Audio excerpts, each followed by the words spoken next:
ये घटना 2013 की है। उस घटना के बाद से मैंने रात में मेट्रो स्टेशन जाना छोड़ दिया। मेरे कॉलेज का फर्स्ट ईयर था। वैसे तो मैं शाम तक कॉलेज से लौट आती थी, लेकिन उस दिन कॉलेज का फेस्ट था जो अंधेरा होने तक चला। फेस्ट से लौटने के बाद मैं कुछ देर अपनी फ्रेंड सुमिधा के घर रुकी रही। सुमिधा, अब मुझे चलना चाहिए, कहीं ऐसा ना हो कि लास्ट मेट्रो भी छूट जाए। हाँ ठीक है, जाओ। 2 दिन तक मैं कॉलेज नहीं आऊंगी। आज डांस करके ना बहुत थक गई हूँ। मैं भी नहीं आने वाली। मेरी फ्रेंड के घर से नियरेस्ट मेट्रो स्टेशन त्रिलोकपुरी था। ये underground metro station pink line पर है और उस टाइम ये नया नया ही शुरू हुआ था। मैं जब प्लेटफॉर्म पर पहुंची तो सिर्फ लास्ट मेट्रो आना बाकी थी और मेट्रो स्टेशन पर कोई भी नहीं दिख रहा था। मैं प्लेटफॉर्म के किनारे खड़ी होकर फेसबुक पर फेस्ट की फोटोज देखने लगी। तभी मुझे अपनी परछाई के बराबर एक परछाई दिखाई दी। मैंने दाएं बाएं देखा तो आसपास कोई भी नहीं था। एक तेज हवा का झोंका आया। मुझे लगा कि मैं कहीं प्लेटफॉर्म पर ना गिर जाऊं, इसलिए मैं पीछे हटकर खड़ी हो गई। मुझे अपनी आँखों पर विश्वास नहीं हो रहा था। क्या सच में मेरे बराबर में कोई परछाई खड़ी थी? तभी मेट्रो में मनहूस अनाउंसमेंट हुआ कि मेट्रो सेवा में थोड़ा विलंब होगा, असुविधा के लिए खेद है। अब ये मेट्रो को भी अभी ही खराब होना था।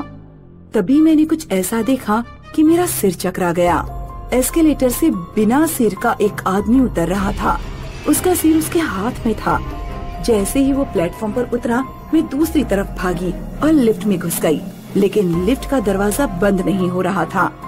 अचानक वो बिना सिर का आदमी लिफ्ट के सामने कुछ दूरी पर खड़ा हो गया। उसने हाथों से सिर अपनी गर्दन पर रख लिया और फिर वो लिफ्ट की तरफ बढ़ने लगा। हेल्प मी, कोई है यहाँ पर? Help me please. इससे पहले कि वो आदमी लिफ्ट के अंदर आ पाता, थैंक गॉड कि लिफ्ट बंद हो गई। लिफ्ट ऊपर गई, लेकिन लिफ्ट के दरवाजे ने फिर मुसीबत में डाल दिया। अब ऊपर वाले फ्लोर पर दरवाजा खुल ही नहीं रहा था। लिफ्ट मुझे फिर से नीचे प्लेटफॉर्म पर ले जाने लगी। मैंने सुमिधा को कॉल किया, लेकिन वो फोन नहीं उठा रही थी। सुमिधा यार, फोन उठा ले। आखिरकार लिफ्ट नीचे आकर खुल गई। सामने वो आदमी नहीं था। मैंने दाएं बाएं देखा, वो कहीं नहीं था। मेट्रो में फिर अनाउंसमेंट हुआ कि मेट्रो 5 मिनट में आने वाली है। मैं डरते डरते लिफ्ट से बाहर निकली। जिंदगी में पहले कभी मेरे साथ ऐसा कुछ भी नहीं हुआ था। मेरी पूरी बॉडी पसीने से भीग रही थी। दूसरी तरफ के प्लेटफॉर्म पर मुझे एक सफाई वाला झाड़ू लगाते हुए दिखा। तब मेरी कुछ हिम्मत बंधी। मैं जानबूझकर काफी दूर चलकर गई और जिधर वो सफाई वाला झाड़ू लगा रहा था, उसके सामने ही बेंच पर बैठ गई। दूसरे प्लेटफॉर्म पर मेट्रो आई।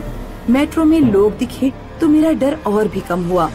जब मेट्रो चली गई तो वो आदमी जो झाड़ू लगा रहा था गायब हो चुका था।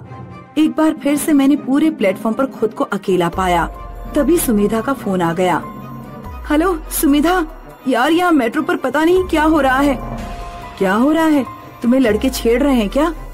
नहीं, लड़के नहीं छेड़ रहे, लेकिन कुछ अजीब चीजें हो रही हैं। मैं सुमिधा को सब कुछ बता ही रही थी कि मुझे ट्रेन की पटरियों पर वही आदमी चलता दिखाई दिया जिसे मैंने अभी कुछ देर पहले दूसरी तरफ के प्लेटफॉर्म पर झाड़ू लगाते देखा था। तभी मेट्रो का हॉर्न सुनाई दिया।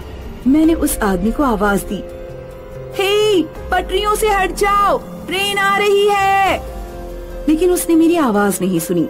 दूसरी तरफ से प्लेटफॉर्म पर मेट्रो आ गई और वो आदमी कुचल गया। उसके खून के छींटे मेरे चेहरे तक आए। मैं सीढ़ियों से ऊपर मेट्रो स्टेशन के बाहर भागना चाहती थी, लेकिन तब तक मेरे प्लेटफॉर्म पर मेट्रो आ गई और मैं मेट्रो में चढ़ गई। पूरा मेट्रो खाली था, सिर्फ 1-2 लोग ही दिखाई दे रहे थे। अगले दिन सुमिधा अपने भाई के साथ मेरे घर पहुंची। तब मैंने उसे सब कुछ बताया। हालांकि सुमिधा को मेरी बातों पर विश्वास नहीं हो रहा था। मैं समझ गया दीपिका, तुम्हारे साथ क्या हुआ है। जब त्रिलोकपुरी के मेट्रो स्टेशन पर काम चल रहा था तो वहाँ एक हादसा हुआ था जिसमें एक सफाई कर्मचारी मारा गया था। हालांकि बात मीडिया तक नहीं पहुँची थी क्योंकि इससे मेट्रो स्टाफ की बदनामी होती है। शायद तुम्हें उसी सफाई कर्मचारी की आत्मा दिखाई दी है। वो आत्मा कई और लोगों को भी दिखाई दे चुकी है।